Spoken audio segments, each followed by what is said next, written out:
The lad, after one long look of bitter disappointment, walked quietly away from the spot and hid his grief in some sequestered part of the garden. Hallie despised him, she who had kissed him and let him lay his head upon her shoulder and tell her all his little troubles, said he was of no use when she had stood in need of help and comfort, when, if she only knew it, he was ready to stand up in her defense against 20 men, if need be, and felt strong enough to defeat them all. But she had called him a baby, tied to his mother's apron strings. The iron entered into his very soul. Meanwhile, Eleanor Layton, having blindly found her way out of the red house, hailed a passing hansom and gave the drivers directions to take her to a certain number in Harley Street, where Margaret Pullen was staying with her godfather, Dr. Phillips. She knew no one else to whom she could go in this great trouble, which had made her feel as if her life had suddenly been cut in two. Yet she made no outward moan. Most young women, having kept a bold front as she had done towards the enemy, would have broken down as soon as they found themselves alone. But Eleanor Layton was not in the habit of breaking down. As soon as she had started for her destination, she leaned her head upon the back of the cab, closed her eyes, and set her teeth fast together. Her face grew deadly pale, and an observer would have noted the trembling of her lip and the ball which rose and fell in her throat. But she uttered no sound, not even a sigh. Her misery was too deep for words. Since she had returned to London, Margaret Pullen had stayed with Dr. Phillips, for he had insisted that it should be so. The telegram, which had conveyed to Colonel Pullen the news of his little daughter's death, had been answered by one to say that he had applied for immediate leave and should join his wife as soon as he received it. And Margaret was now expecting his arrival every day, almost every hour. She looked very sad in her deep mourning dress as she came forward to greet Eleanor, but as soon as she caught sight of her visitor's face, she forgot her own trouble in her womanly sympathy for her friend. "My dear Eleanor," she exclaimed, "what has brought you to town? You have bad news for me. I can read it in your eyes. Nothing wrong with Ralph, I hope?" She kissed the girl affectionately and held her hand, but Eleanor did not answer. She turned her white face towards her friend and bit her lips hard, but the words would not come. "You are suffering, my poor dear," went on Margaret tenderly, as she made her sit down and removed her hat and cloak. "Can't you trust me with your trouble? Haven't I had enough of my own? Ah, cry, that's better. God sends us tears in order that our hearts may not break. And now, what is it? Is anyone ill at home?" Eleanor shook her head. The tears were rolling slowly one by one down her marble cheeks, but she jerked them away as they came, as though they were ashamed to weep. After a long pause, she swallowed something in her throat and commenced in a husky voice. "It concerns Ralph, Margaret. He has been untrue to me. All is over between us." "Oh, surely not," said Margaret. "Have you had a full explanation with him? Who told you that he had been untrue? Has Ralph asked for a release from his engagement?" "No, but he shall have it." She then went on to tell the story of the finding of Harriet Brant's letters in Captain Pullen's grate, and of the interview she had had with the girl that afternoon.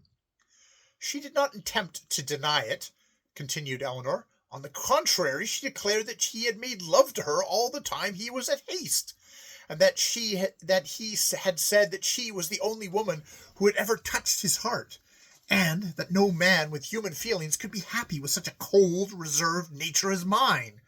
And if you could see her letters to him, Margaret, I wish I had not given them to her, but she snatched them from my hand. They were too dreadful. I never read such letters from a woman to a man. I did not know they could be written. But, Eleanor, it strikes me that at this time you have heard only one side of the question.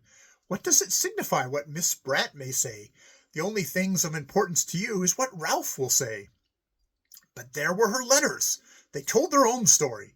They were full of nothings but dearests and darlings, and reminders of how he embraced her in one place, and how he had said to her in another, such letters as I could not write to a man, if it were to save my life." "I can quite understand that. Miss Brant and you possess two totally different natures, and cannot you understand that a girl like that half-educated, wholly ignorant of the usages of society, with a passionate, undeveloped nature and a bold spirit, might write as you have described her doing, against the wishes of the recipient of her letters? You say that Ralph threw her epistles in the grate, just as they were. Does that look as if he valued them, or felt himself to be guilty concerning their reception? But, Margaret, you know how he did make himself conspicuous with the Gobleys and Miss Brant at Heist. I think everyone noticed their intimacy. I noticed it also, and I was very sorry for it. But, Eleanor, my dear, it was partly your own fault. You were so much opposed to the idea of your engagement to Ralph being made public that I feared it might lead to some contretemps. And then, she continued gently, don't be offended if I say that your reserve with him and your objections to anything like love-making on his part is in itself calculated to drive a young man to society he cares less for. But I love him, said poor Eleanor, with a tremendous effort. I know you do, replied Margaret, kissing her again, and better and more faithfully, perhaps, than half the women who show their love so openly. Yet men are but men, Eleanor, and as a rule they do not believe in the affection which is never expressed by caresses and fond words. Well, whether I have been right or wrong, it is over now, said Miss Layton, and Ralph can go to Miss Brant or anyone else he chooses for amusement. I shall never stand in his way, but I cannot brook an affront, so I shall write and release him from his promise to me at once. No, Eleanor, you must not do anything so rash. I beg, I implore you, do nothing until Ralph has had an opportunity of denying the charges brought against him by this girl. They may be utterly untrue. She may be simply persecuting him. Depend upon it, you have only to ask him for an explanation of those letters, and everything will be satisfactorily cleared up. You have more belief in him than I have, Margaret. Miss Brant has great confidence in her cause. She told me that she has not only taken him from me, but she meant to keep him, and expressed her intention of going down to Aldershot and confronting Ralph with the letters she had written him. At this intelligence, Margaret grew alarmed for her friend's peace of mind. No, that must never be, she exclaimed. That girl must not be permitted to make a scandal in the camp, and get your name perhaps mixed up with it. It must be prevented. I fancy you will find that a difficult task, said Eleanor. She seems the most determined young woman I have ever come across. She became so vehement at last that she frightened me. I was only too glad to get out of the house. Eleanor, said Miss Pullen suddenly, will you leave this matter in my hands to settle in my own way? What do you intend to do? See Miss Brant yourself? I advise you not. She will only insult you, as she did me. No, I shall not see her myself, I promise you that, but I will send a proper ambassador to interview Miss Brant and the Baroness. This sort of thing must not be allowed to go on, and unless Ralph comes forward to second the girl's assertions, which I am sure he will never do, she and her friend Madame Gobley must be made to understand that if they don't behave themselves, the law will be called into requisition to enforce obedience. I should not be at all surprised if the Baroness were not at the bottom of all this. At any rate, it has ruined my life, said Eleanor mournfully. Nonsense, my dear girl, no such thing. It is only an unpleasant episode which will soon be forgotten. But let it make you a little more careful for the future, Eleanor. Ralph is a very conceited man. He's been spoilt by women all his life. Pour l'amour, c'est beau lieu. He is being used to flattery and attention. And when he doesn't get it, he misses it, and goes where it is to be found. It is a rather contemptible weakness, but he shares it in common with most of his sex, and you have promised, remember, to take him for better or worse. Not yet, thank goodness, retorted Eleanor, with something of her usual spirit. He and his father got talking together about the marriage the other day, when he was down at Richmond, and fixed it, I believe, for the spring. But they will have to unfix it again now, if I am not mistaken. No such thing, replied Margaret. And now that you have consented, have you not, to leave the settlement of this other affair in my hands? If you wish it, Margaret. But remember, no compromise. As if Ralph has really promised this girl what she says, let him keep his promises, for I will have none of him. And now I must go home, or they will wonder what has become of me. Margaret was not sorry to see her depart, for she was most anxious to summon Anthony Pennell, her husband's cousin, to her aid, and ask his advice as to what was best to be done in the circumstances.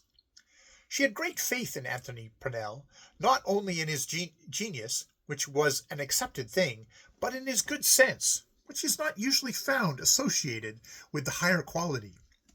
He was a man of about 30, with a grand intellect, a sound understanding, a liberal mind, and a sympathetic disposition. He had been originally intended for the bar, but, having taken silk, and made the most promising debut, he had suddenly blossomed into an author, and his first novel had taken London by storm. He had accomplished the rare feat of being lifted up at once on the waves of public opinion, and carried over the heads of all his fellows. Since his first success he continued writing, had given up the law in consequence, and was now making a large and steady income. But Anthony Pennell's great charm lay in his unassuming manner and modest judgment of his own work.